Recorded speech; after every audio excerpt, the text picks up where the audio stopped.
দেখতে পাচ্ছেন একটি জিজি প্লান্ট। এটি সম্পূর্ণ ইনডোর প্লান্ট এবং লো মেনটেন্যান্স একটি গাছ।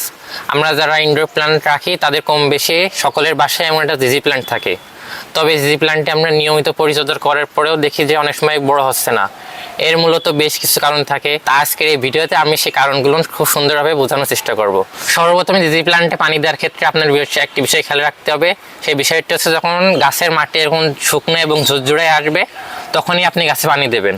কেননা জিজি প্লান্ট কন্দমূলক গাছ, এর ফলে যদি অতিরিক্ত পানি হয়ে যায় সেক্ষেত্রে গাছের শিকড় পচে যেতে পারে এবং গাছে যখন পানি দেবেন তখন যেন অতিরিক্ত পানিটি নিচে দিয়ে বেরিয়ে যেতে পারে। দ্বিতীয়ত সপ্তাহে যে কোনো একদিন গাছটি রোদে দিতে হবে। তবে খেয়াল রাখবেন যেন এটি একদম কড়া রোদে যেন না রাখা হয়। সকালে যেমন মিষ্টি রোদটা আসে সেই রোদটি 3 থেকে 4 ঘন্টা রোদটা গাছে পেলে গাছটি সুন্দর হয়ে যাবে।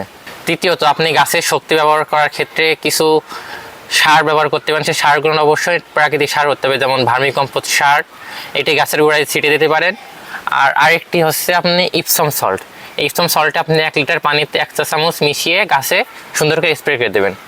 এটি মাসে যে কোনো একদিন স্প্রে করে দিতে হবে।